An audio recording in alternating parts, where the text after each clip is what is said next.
Korang pernah tak cucuk charger, tiba-tiba iPhone bagi warning macam ni? Benda ni bukan warning biasa, tapi ini tandanya charger yang korang guna tu bukan MFI certified.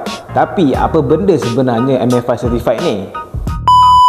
MFI ni maksud dia made for iPhone, satu sijil rasmi daripada Apple untuk aksesori macam kabel, charger, earbud dan banyak lagi lah. Kabel ataupun charger yang ada MFI certified ni maksud dia ikut standard Apple daripada segi kualiti, keselamatan dan juga compatibility. Biasanya kabel MFI ni dia ada chip khas yang buatkan dia serasi dengan iPhone.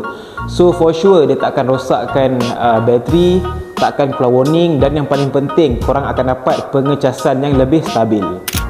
So apa jadi kalau tak guna kabel MFI certified ni? Kalau guna charger yang bukan MFI, dia agak risiko lah, tapi depends, ada yang kena, ada yang tak kena. Antara risikonya adalah pengecasan yang lambat, iPhone panas waktu charge, bateri cepat rosak, ataupun bateri health korang boleh cepat drain dalam masa yang singkat. Selain daripada tu, worst case scenario, iPhone korang boleh kena short circuit kalau wayar yang korang guna tu tak selamat. Ok, sekarang ni korang dah tahu kan apa benda MFI certified ni. Ok, so sekarang macam mana nak check kabel tu ada MFI ke tidak?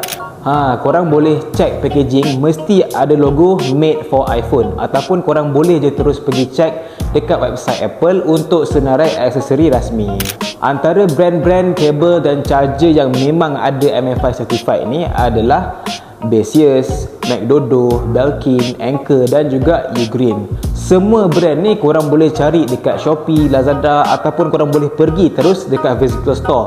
Contoh macam Machine dan juga Switch.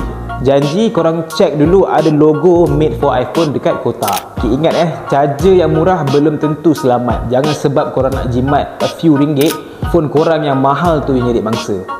So kabel-kabel ataupun charger yang MFI certified ni harga dia tak mahal pun. Serius, korang boleh check sendiri harga dia dekat online.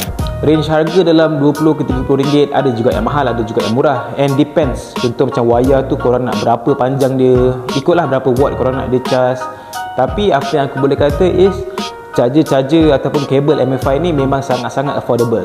So lepas ni, daripada korang pakai charger-charger murah yang tak mana-mana tadi, baik korang pakai charger MFI, ok? So macam biasa, kalau korang rasa video ni bermanfaat dan informatif, jangan lupa tekan like, share and subscribe, ok? Jumpa korang dekat next video.